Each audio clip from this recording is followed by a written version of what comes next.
Hey guys, আসসালামু আলাইকুম। কেমন আছেন সবাই? আশা করি সবাই ভালো আছেন। আলহামদুলিল্লাহ, আমরাও ভালো আছি। আজ একটি বিশেষ কাজে বাইরে বের হচ্ছি রাফসানকে নিয়ে। যদিও রাফসানকে নিব না, রাফসানকে ওর বাবার কাছে রেখে যাব। পোস্ট অফিস থেকে ফোন আসছিল, পোস্টাল ব্যালট চলে আসছে। পোস্টাল ব্যালটটা শুরুতে রিসিভ করব। তারপর আজ সারাদিন কি করি না করি সেটা আপনাদের সঙ্গে শেয়ার করব। ভিডিওটি লং হবে, আপনারা সবাই দেখবেন আশা করি। এই বাসা থেকে বের হলাম, পোস্ট অফিস থেকে সকালেই ফোন আসছে, বাট আমার বের হওয়ার সময়টা হয় নাই।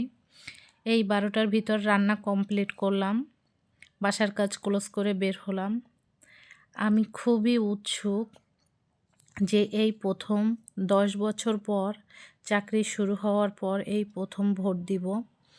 চাকরির লাইফে এই ফার্স্টবার ভোট দিব, কারণ নির্বাচনী ডিউটি থাকার কারণে কখনোই ভোট দেওয়া সম্ভব হয় না, কারণ আমাদের ভোট দেওয়ার নিয়ম নাই। আর আমাদের অন্য কেন্দ্রগুলোতে ডিউটি পড়ে, বাসার কাছাকাছি কোথাও ডিউটি থাকে না, যার জন্য কখনো ভোট দেওয়া সম্ভব হয় নাই। তবে আমি এবার খুবই প্লিজড যে ভোট দিতে পারবো, তারপরও ভোটটা সবার আগে দিব, এর জন্য বেশি আনন্দিত। যাই হোক, এই বাসা থেকে বের হলাম, এই যে ভ্যানের জন্য আমরা ওয়েট করছি। আমাদের এটা লোকাল শহর, এখানে কোনো রিক্সা নাই, এই গাড়িগুলোতেই আমাদের সব সময় যাতায়াত করা লাগে।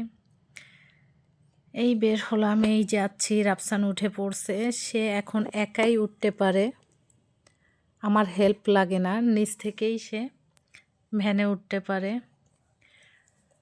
আমরা যাচ্ছি, রাফসানকে রাফসানের বাবার কাছে রেখে আমি পোস্ট অফিসে যাব। আমি আমার কলিগদের সবাইকেও ফোন দিছি, যদিও পোস্ট অফিস থেকে সবাইকেই ফোন দিয়ে জানাবে, বাট যার যার ব্যালট তাকে তাকেই নিতে হবে, কারো ব্যালট কেউ রিসিভ করতে পারবে না। যাই হোক, বাসা থেকে বাইরে বের হলেই নির্বাচন একটা ভাইব আসছে, চারিদিকে পোস্টার, লিফলেট, বেশ ভালোই লাগছে। যেটাই হোক না কেন, এই চলে আসছি প্রায় কাছাকাছি। আগামীকাল থেকে আবার নির্বাচনের জন্য প্রশিক্ষণ শুরু হয়ে যাবে, অর্থাৎ প্রশিক্ষণে অ্যাটেন্ড করা লাগবে 2 তারিখ। যাই হোক, প্রশিক্ষণে অ্যাটেন্ড করব। এখন চিন্তার বিষয়, হয়তো ডিউটি দূরে কোথাও পড়বে, এটা নিয়ে খুব চিন্তিত। কাছাকাছি পড়লে কোনো সমস্যা নাই, হয়তো ভোরবেলা গিয়ে অ্যাটেন্ড করা যাবে। আর এবারের ভোট 7:30 থেকে শুরু হবে, এটার জন্য আরও বেশি চিন্তা হচ্ছে, কারণ এর আগে যতবার ডিউটি করছি কখনো কেন্দ্রে থাকি নাই, ভোরবেলা গিয়েই কেন্দ্রে ভোটের দায়িত্বে অ্যাটেন্ড করছি। বাট এবার মনে হচ্ছে পারবো না, কারণ এবার আরও আধা ঘন্টা আগে, আর যদি দূরে পড়ে, এই বিষয়টা নিয়ে অনেক চিন্তিত আছি। যাই হোক, হোপ ফর দ্য বেস্ট, যেটা হবে আশা করি ভালোই হবে। এই পোস্ট অফিসে চলে আসলাম, এখন যাই উপরে গিয়ে ব্যালটটা রিসিভ করি। যেটাই হোক না কেন নির্বাচনে, আশা করি যেটা হবে দেশের ভালোর জন্যই হবে।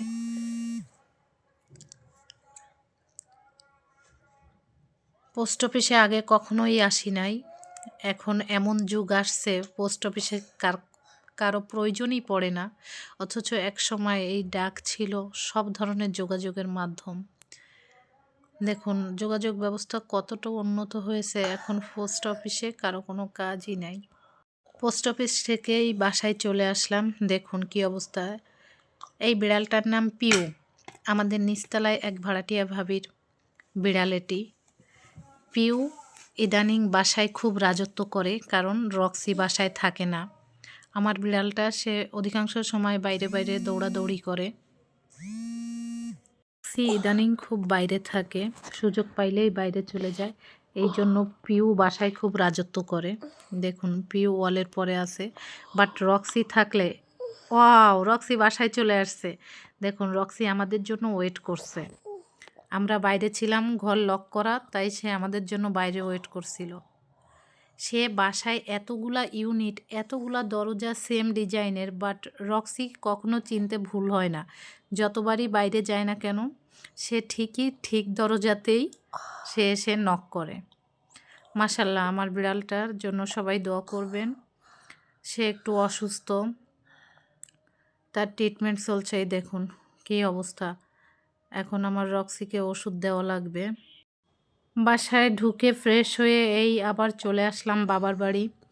বাবার বাড়ি ঘরের কাজ চলছে। রাফার নানা রাফার জন্য আবার নতুন করে রুম তৈরি করছে, কারণ আজ হোক কাল হোক আমাদের এখানে গিয়ে থাকা লাগবে। তাই রাফা রাফসানের জন্য ওর নানা ভাই রুম করে রেখে যাচ্ছে।